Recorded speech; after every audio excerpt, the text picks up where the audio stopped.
why that. Oh, I feel like you always start every podcast complaining. I'm gonna copy and paste all the complaining clips every of you single starting a one of podcast. them because you always do something. I'm just clapping. This is like the official. I don't know why we do it. It's just the official way we start. When was the last time we clapped for a podcast? It just felt like clapping. Okay. Okay, it's fine. That's all I needed. That you felt like doing needed it. to admit it. That's all I need. That's all I need in this life. It's too far away. Can you press the button for me? Ready? Come on, Dave. Wait. Let me. Oh, that still is so loud. Pretty soon we need another song. See, complaining. So loud. Maybe it's just the headphones. Maybe it's really not that bad, but like just because of our headphones are so very loud. You know, the way a soundboard, mixing board works is if you want something lower, Talk to me like I'm 5. you bring the level down. Oh, that's you want how the that level works. down? We'll do that next episode. It's so far away from me. I have to like pull a hamstring. My 29-year-old son was going, man down. Bro, pains at 30. Yeah. That's not the Sucks for title you. of this podcast. But Pains at 30. Hashtag. bro, 30 arrived with like all of the pains. Did you just wake up? I have knee pain. Well, you had that before. I have ankle pain. I don't know if you had that before. Now I my had that other before. knee is hurting. My side hurts. My side hurts.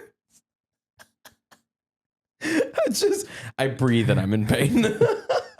There's this really dumb joke that says a guy goes to the doctor and he's like, "Doctor, I have a problem. I touch here and it hurts. I touch here and it hurts. I touch here and it hurts." And the doctor's like, "Your finger's broken." It's pretty good, right? Everywhere.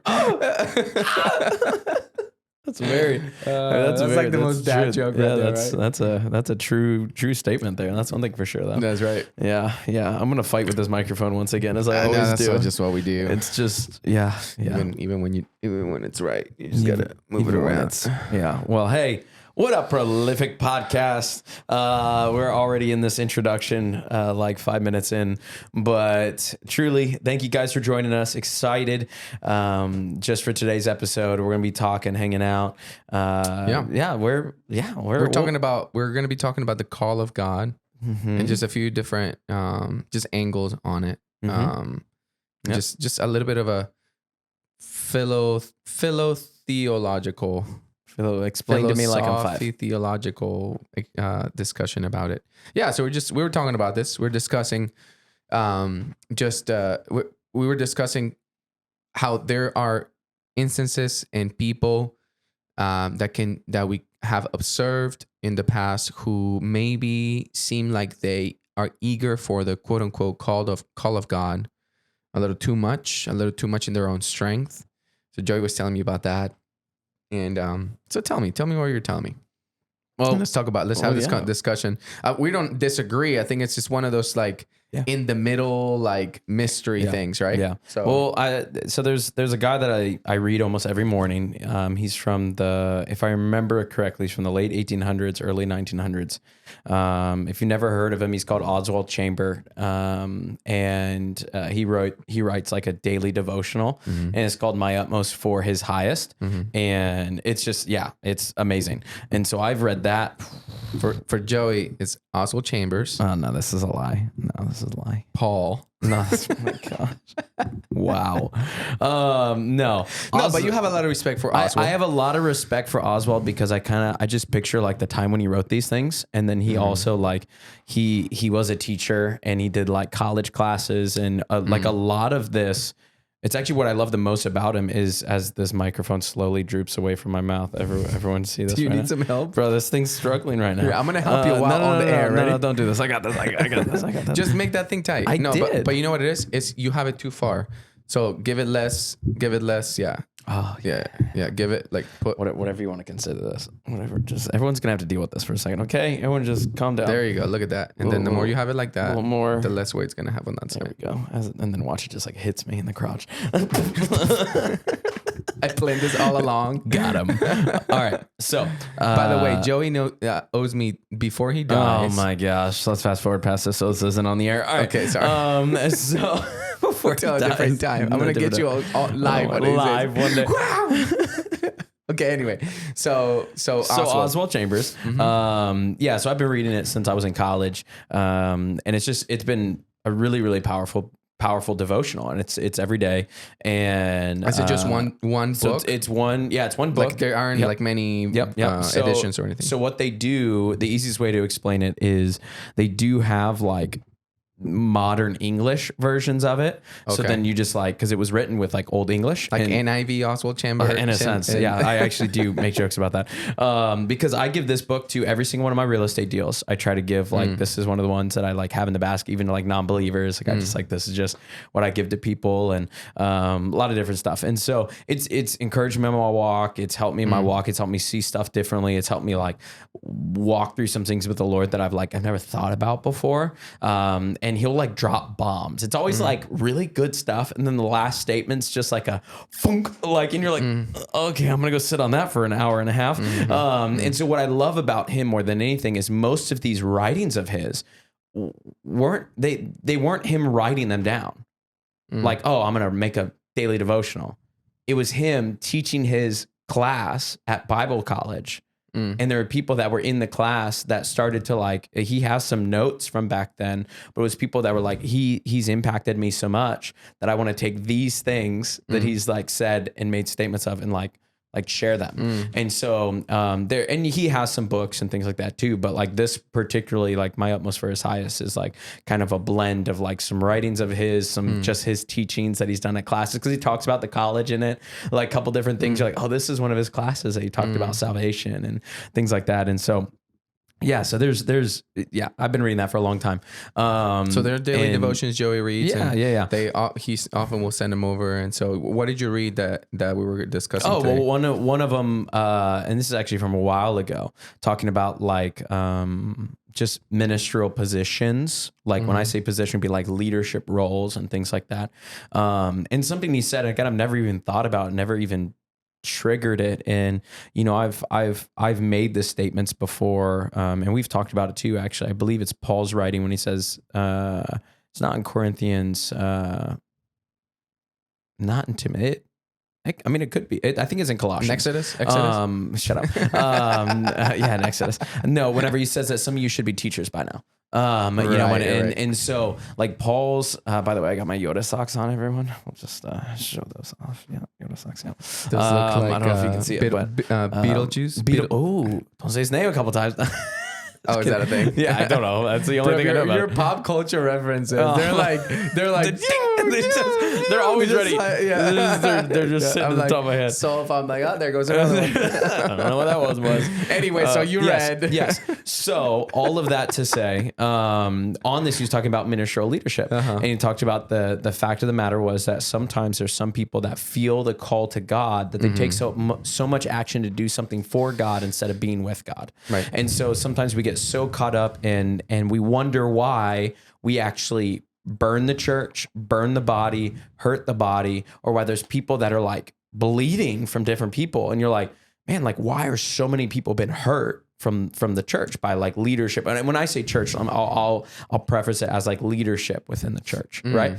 And so he was just talking through that aspect of like, there's some people that have been in church leadership, just leadership in general, that they have wanted to serve God when God actually hasn't called them to serve in a ministerial leadership position. And then they wonder why you get hurt, why you get burnt, or why you're hurting other people, is because you might not be called by God for a ministerial leadership position, but you're still called to a baseline. Sometimes not even yet. Yeah, the timing frame and like things like that. And so we were just talking about like there are obvious baseline things that as so this is what I responded to Joey when he said that. I was telling him that a lot of in the faith, we live in a lot of both ends, right? Like what we do, right? Yeah. Like if you sit in a denomination that just wants to give you clear-cut answers for life's deepest questions, then you're probably not going to live in the middle of some mysteries. But we believe it's okay to live in the middle of some mysteries, that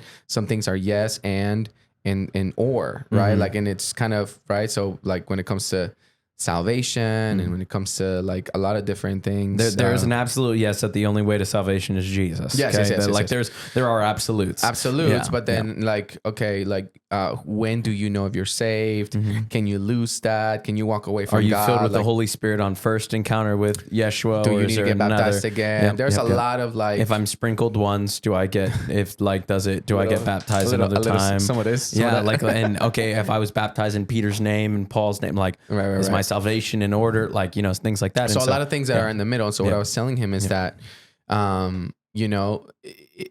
whenever I heard him talk about like just like ministry and just like people being overly eager for the call, but then we also live in a world where people avoid the call, right. So it's like so we live in this like we have people that probably should not be hungering for something. And what I was telling Joey is that, so some people that maybe also was referring to that hunger for that ministerial position. I think a lot of the problem is that sometimes people hunger for it for their own validation, Well, or it's pride. for It's their pride. own identity, Yeah, or for their own pride. They want to be over people in some capacity. And this is not new. Obviously, like men have wanted to have, kings have wanted people, government bodies have wanted people. By the way, there are some countries that will pay you to take their kids there too. Like people just want people, right? To like be a part of their thing. But what I was telling Joey too is that, okay, I get that. And I hear that sometimes people are overly eager because of their selfish reasons. But then at the same time, there's places where the Lord honors the yes. Well, yeah. And like as ministers, we are here to equip people to live the Christian life and to fulfill their call as well. And so it's one of those things where like sometimes I look at people and I'm like, you're not eager enough. You're not wanting to play a part in this whole call of God, as much as he probably wants you to, and as much as you could with what you already have. Like you might think that you need more, you need 2 more years, 3 more years of listening to a sermon every Sunday. But maybe that's not the case. Maybe you just need, you know what I'm saying? Like you just need a yes. You just need a yes. And so what I was telling Joey is that, it's such an, again, we don't disagree. I think it's just more so kind of like that tension of we ought not to search for the call of God with selfish desires in rushing. And as young men, I think too, when you say that, like you had seasons where you were like overly eager for there was things that you weren't ready for. Yeah, there were seasons I believe that I was ready for. And then absolutely. Or I could do that better. And then there were seasons where I was like, I couldn't do that. Ugly then I couldn't do that, which I believe is just as ugly. Like I believe that the idea that God can't take me through that in his grace and in his mercy and in his truth is as ugly as me saying that I am capable to do it with like where I am right now. I just feel like I feel like the last one that you said of I could do that better. It's so prideful and ugly. You know what I'm saying? Where the other one is filled with doubt. It's almost like the same thing came out of Lucy's mouth. That I could do that better. I could sit on that throne better. Yeah. And the Lord rebuke you. Yeah, literally. And so if you don't know who Lucy is, that's Lucifer, by the way. But there's two people that I actually think of that correlates on both sides. Because again, it's the yes and no, right? Like the yes, like or, right? Is I think of Jonah and I think of Isaiah. So Jonah ran from the call and Isaiah happened to be in the presence of the Lord and spoke up and said, I'll take on the call. And so you have one that the Lord spoke directly. You need to go and do this, and you need to establish this. You need to go preach to the town of Nineveh, and And he's like, I'm out. And then you have Isaiah, who by prophetically, he was taken up into the throne room of God. And in the throne room, he happened to hear the Lord talk about a town needing to be rebuked and needing to be handled. And Isaiah says, "Oh, send me, I'll go." Right. And so you see on both sides, you see one man running from when he gets called, and you see another man that establishes a yes. Have you ever ran? Oh, yeah. Yeah. Oh, yeah. What was that like? I think most of the time running comes from two places. And if you take the story of Jonah, I can like kind of see it. Number one, insecurity of like, why would you call me for that? Number one. Number two, which is actually what's we see it from Jonah's perspective, but it's really interesting because we read the book from a Western culture. Okay. And so we read Jonah and you're like, wow, I can't believe he would say, oh, well, I know you're a graceful, forgiving God. Why would he say that? Well, it's because in that culture, no one else was chosen by God except for those people. And so for Jonah to be like, I just knew you were going to forgive him. That would be like the equivalent of a Jewish person being called to preach to Hamas right now. Yeah. And then that Jewish person going, no, because I know you're merciful. I know you're going to forgive them. Right. I know that if they encounter you, even though they've murdered, even though they've committed genocide, like I have, even though I've done all these, like it's the same aspect that they're just like, yeah, wait a minute. Like, and that picture. So I think it's a two form that we tend to run from is either false humility, which is insecurity, right? Like we just in pride is like, God wouldn't, like, no, I couldn't deserve that type of thing. And then the other one is actually the idea of like that group of people is like I'm running from that group of people because Lord, you're going to do something there. And I don't want to serve them. I don't really know if I want my name or to I be don't next love to them that. enough. Yeah. I think too, another one that might make people run, and I've experienced this one before, is intimidation. It's like being intimidated about like the cost of the call. I think that's something people don't actually consider 90% of the time when they begin to take the walk out in ministry in general is they don't count the cost. They genuinely don't count the cost. And I think there's a twofold of they get mad at God because they realize it cost them everything. But if you just look at the record of what he says, lay down my life, take up the cross, look at what I did. I took off all authority. And then like, again, there are seasons where it takes things God never intended for it to take. Right. So like, yes, it takes so much humility and sacrifice to serve people and to serve God's call. But at the same time, there are some things that God is like, wait, hold on a minute. I didn't ask you for that. You know? And then we lay it down really because we're in a selfish pursuit of what we want in the call, not because we're actually serving him. And right. So yeah, which I would just blend back to the picture of like, I think there are some times that there are people that are chasing glory, that are chasing greed, that are chasing girls, that are chasing pride, that they're actually chasing self-seeking things. And I've been there. I've been in those things. I've lived in those moments at times. And when was the time in your life when you feel like you were chasing that the most? I think when I was trying to get a job in ministry. Like when you were in ministry school? It was particularly, I want to say it was in between my second and third year, probably at ministry school. And the Lord broke it off of me in the middle of that, like in the middle of my second into my third year, because there was times where like all I wanted to do was ministry. That was like, I knew I was called to it when I was 16. Like I was like, hey God, you spoke to me. So I'm going to do everything I can to like get there.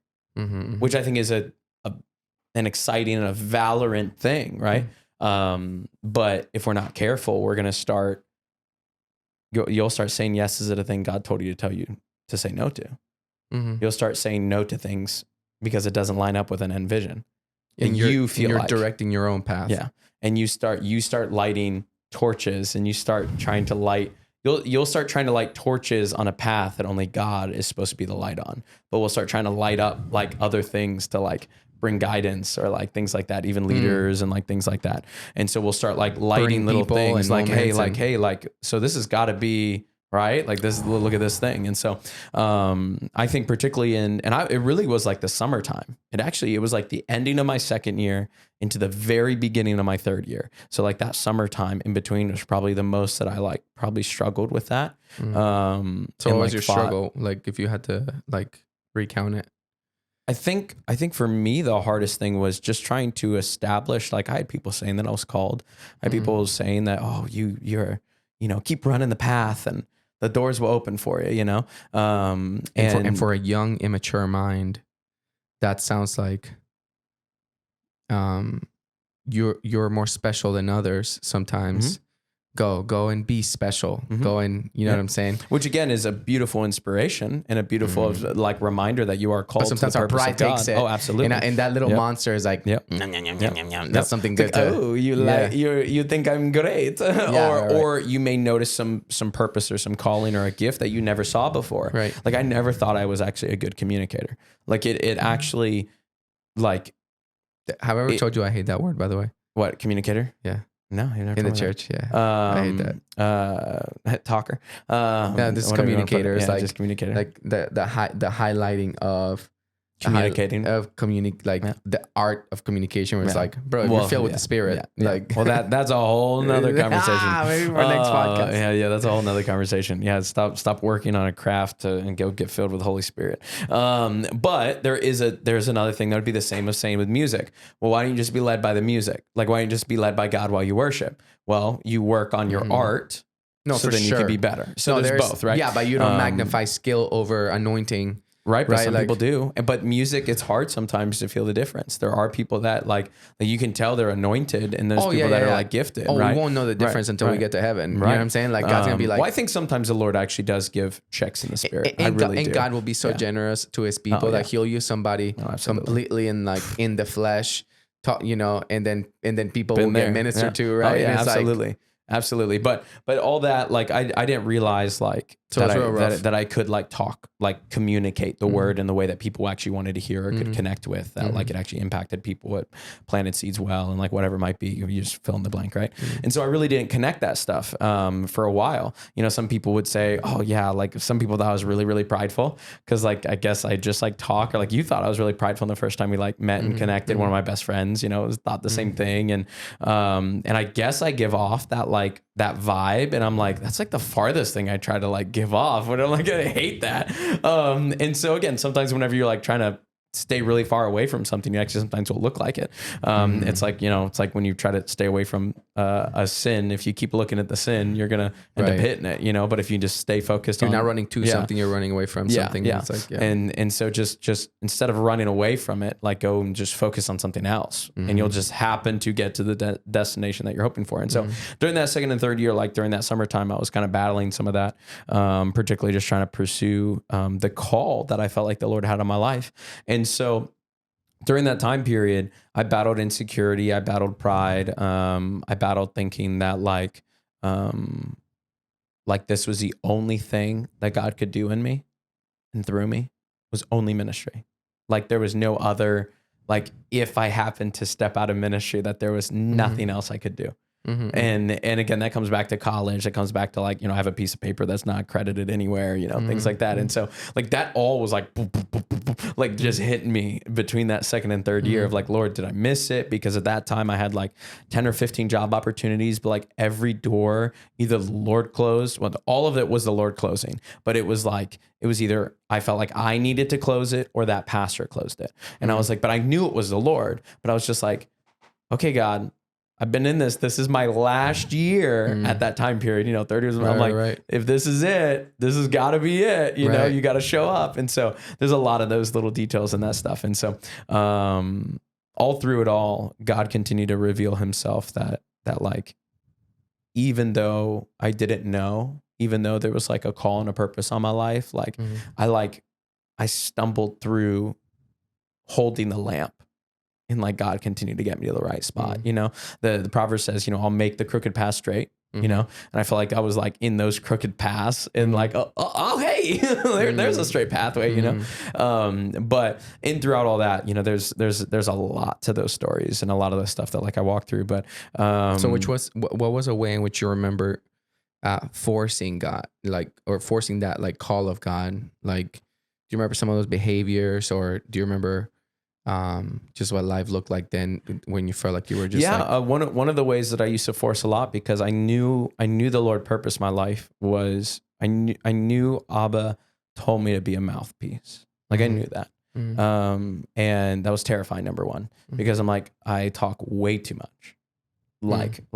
So I could like say stuff. I've been in the Christian world enough. Like I could just kind of, I could blend in however way I really like wanted to. And so I was like, Lord, like, I don't just want to communicate because it's just something that I like I can do. Like, I don't just want to do that. And so that was something particularly that, like, I knew he called me to be that type of like just communicator, teacher, a shepherd in that form, an educator in that form, just something of that sort. Like, I knew that. I was always looking for an opportunity for a microphone because I knew he called me to it. Mm-hmm. So, whatever it was, I was like, Lord, like, I'll be used anywhere. Mm-hmm. Right. So I'd go teach at like random churches, like youth ministries, or like kids ministries. I'd take kids opportunities that I like never really like wanted to teach kids, but I was like, anytime I could like work with the Lord and like work on this craft with him and like, just like, I know you've told me to do this. I want to get better. I want to get better. And so I would look for those. I'd teach, discipleship 101s. Like, I would just like every time. Right. So I think, do you feel like that was you forcing it though? Or do you feel like that was you just kind of playing in the playground? So there were times I was playing in the playground and there was other times I was forcing it because I would try to create the opportunity sometimes too, where I would have the conversations with pastors in a almost a manipulative way of, if I stay around them long enough, they may ask me. I'm gonna bite in them. That's a New Girl quote if no one knows what that is. But literally, like, because I know within the ministry school, it wasn't always your talent or your communication. It was who you knew as like would get you into things. And that's a church in general. I know many people that are in the church leadership roles just in general because they have connections with people. And like that. You know what's in a podcast episode we need to do soon? It's the sin of partiality. Being partial. Yeah. But like, again, there's a lot to those things, but that was something for a little bit, like for a period I was playing that game, but that's pride again. Like, okay, I'm going to make this happen myself. And then the Lord really, it's actually really funny. The one thing and I've said it a lot and I didn't really realize it until we're talking about it now. I've said it a lot since stepping out of ministry that, like, I'm not here for a microphone. I'm not here to talk. I'm not here to be like heard. If someone wants me to communicate, someone wants me to teach, God, you can make it happen. And at times I've had other people be like, bro, you need to go ask. You need to go and like just be real and like be honest with people and like say like, hey, like, do you need someone to help teach? Do you need someone to help do your 101s? Do you need help with these stuff? And then I'd be like, no. It's like, it's really funny. I tend to swing when I notice a sin that I'm battling, I'll like swing super far to the other direction. And God's like, I didn't need you to swing that far. And I'm like, nope, I'm not dealing with that anymore. Well, that's an example of like, like, we don't obey the law, we obey the Spirit, and I feel like, that's where religion is born, is when we are trying to escape, when we're doing more to escape sin and less to obey the Spirit. You know what I'm saying? Yeah. Like, so just asking the Holy Spirit, like, Lord, what do you want me to do? And the Lord might be like, hey, just standing around him long enough. Right. And that would be what? So Pastor Bernard Scott, that is when the Lord told me to do that. The Lord told me to just be around him. I had no idea why. And even the day that I approached him and we sat down in his office and had a meeting, I was like, hey, so this may be something really weird to ask you right now. And he smiled. I love Pastor B's smile. And I'm like, you may already know what I'm about to ask you, don't you? And he's like, we'll find out. and I asked him, I was like, I just feel like I need to be around you on the weekends. And he was like, I've been waiting for you to ask me that. I'm like, you gotta be kidding me. and I ended up having, time with him for a couple years, and the Lord did, awesome things, and I had the honor to be around him. And so, that was like one of those moments with him, particularly that like, I felt like God told me to do that. And I was just trying to be obedient. Like, I had no idea. I don't even know if he did either. He just knew, like, and that entire time, like, I had the honor to be around him. I was at tables that like, when I look back, I'm like, wow, I was at that table, like people that I got to meet and have hour conversations with, from, John Bevere and, Stockdale, like so many people that I'm just like, why am I in this room right now? Like people that longed to like, would be sitting down, the president of SEU with Pastor Joey. Like, there's so many people that I'm like, why am I in this room right now? Like, God just was like, because I want you here. Okay. I don't know why. I'm smiling, nod. I'm like, hello there. And it was just cool, that's so interesting. Cause I, for me, like, it feels like what God asks what God invites us to is so broad and vast and deep. Like the level at which we like live as living sacrifices is like has such a wide spectrum, and like you could be like over here kind of just lightly whatever, and but then there's this like vast like deep brush of forest. I feel like every day I look at it and I'm like, oh gosh, I could go deeper, and like I know there's probably animals in there that I'm not aware of, and there's this like all this uncertainty and like risk, right? And so for me, it feels more like God just every day kind of just waiting to hear like which yes I'm gonna give him. Which you and I have. What I love about the Lord too is like Abba moves with each person differently. He really does. And, you know, there's some times where the Lord needs me where like I'm struggling with moving. And so like he's challenging me to move. Then there's other times where the Lord, like I'm actually struggling to stop. Right. And so he's like, slow down, you know? And what I love is you and I have very different encounters with the Lord in that stuff, particularly in like, you know, what I call my peace meter and like, oh man, I just don't feel peace. And like, you know, which is like a check in my spirit, you know, it's like very, very different than what you feel. I'm like, I'm jumping. And then if I don't feel peace, I'll just climb back up. Yeah. And I'm like, I'm not going yet. And it's like, I ain't going until like, I won't go into the promised land unless you go with me. Like I'm going to be that dude. And again, there's moments where then the Lord's like, are you going to take a step of faith? And I'm like, okay, then I'll go. But it takes like 90% of my life is I'm actually moving too fast. Yeah. You're like John bringing the boat in with the fish, and I'm Peter in the water wetting my clothes. and John's like, bruh, I could have brought you. Literally, you didn't need to do that. I am the one he loves the most. I'm the one he loves the most. I do that because John was like, I made it through the tomb first. I'm like, I'm gonna make it through the shore first, bro. It's just it's funny, man. And so ministry and leadership and position and things like that. Like I just believe, you know, maybe this will be our next episode is like, I just believe that there's some baselines that all believers, like all followers of the way are called to. And then there's just some areas that I believe that sometimes we're actually trying to force our way into ministerial in the church leadership role, where it's like, maybe it is actually pride, or maybe it is a lot of times like, we minimize what the call of a Christian is to church ministry roles. And it's like, you know, like one thing I love about this season for us, for example, we were not on staff at a church, but like, this is nobody else's mic. Yeah.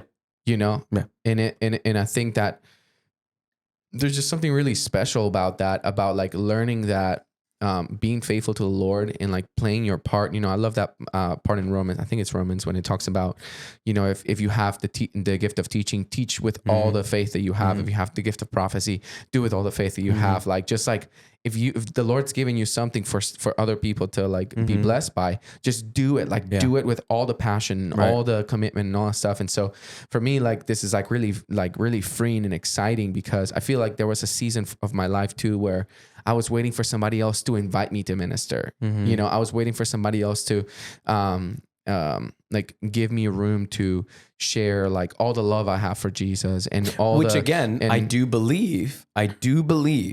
There's the time places. Yes, I think like, it's one. Like, oh, well, I'm just going to go start a church because no one's invited me, or because like stuff like that. It's definitely not about that. But I will say, if God, like the word of God in me feels like, it feels like a fire I can't contain. You know what I'm saying? It's like, it. And so it's like, if you give me the opportunity to share with somebody, great. But if not, I have to share it. Like, and it may be just different. Like, and again, that's where I think the line you said is sometimes we boil it down to where the only ministry we can do is if I'm on church leadership. And like, you know, we've heard it. You and I have been in small groups before where someone says it's just easier for you to follow Jesus because you work for the church. And I'm like, no. like no, it's like different. It's just different. Like, because I'm in the church leadership. You pray and read your Bible all day. I mean, like, how could you not? Like, no, that's the farthest thing from what I do all day, you know? And that's probably was like one of the hardest things. Even when I was wanting to work in the church, sometimes I pictured it that, I'm just going to spend time in prayer rooms 99% of my day. And then I'm just going to like, I'm going to move forward. And like, that's beautiful and that's awesome. But that was like once a month. I would like have that commune with the Lord, if that. And so a lot of it was structure and being led by the Lord and pouring into people and like that. Yeah. So I think there's sometimes that we get so bent, particularly in the followers of the Lord, we get bent into thinking that ministry is a pastor, ministry is an evangelist, ministry is an apostle, which yes, but like it's not just housed at a church local leadership level.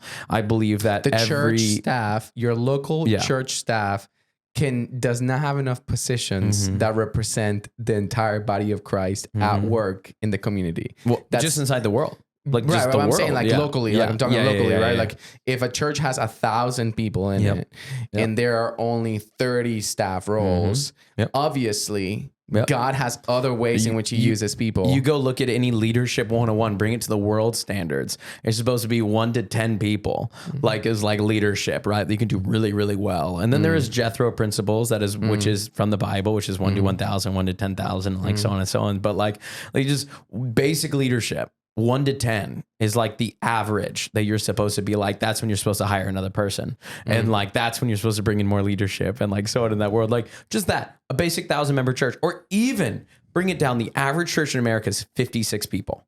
If there's only one lead pastor, he still can't do it. He based off of leadership 101, he should still have 5 to 6 more people that are helping him in reality, if you want to do genuine leadership and like really, really getting into people's lives, that's a worldly statistic of 1 to 10, you know?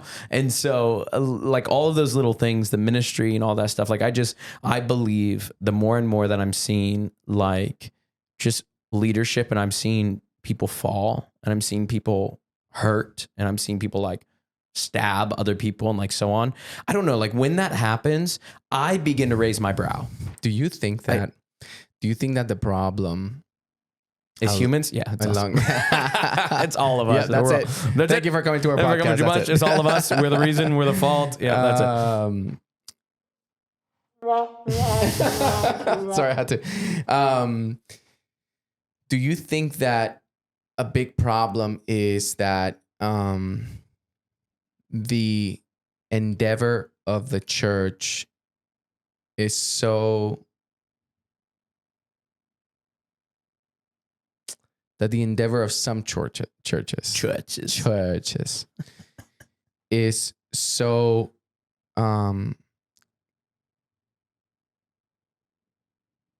business oriented, it's so growth oriented, it's so earthly that we create positions for people that are not ready, who therefore fall. You know what I'm saying? Like, do you think that might be a part of it? Because I just personally think that, like, I'll put a period on that right now because we're running out of time on one of our cameras. Oh, we're about to do this. So this is what we're going to do. Maybe that's a cliffhanger right there. We're going to clip hang you. And the next episode, we're going to go. I'm going to clip hang you. It's a clip. Clip hey. Okay. And we're going to end it right there. But I do believe, to answer the question, I believe Paul says it to Timothy on that. Timothy talks about that exact thing. So I think we should talk about it in the next episode. Sounds good. So hey, Prolific Podcast, we love you guys. Hope you guys enjoyed this one. I feel like I talked a lot of my life on this stuff. That's good, man. I like to ask you questions sometimes. Yeah. But we love you guys. We'll talk to you soon. See you all next time. Deuces.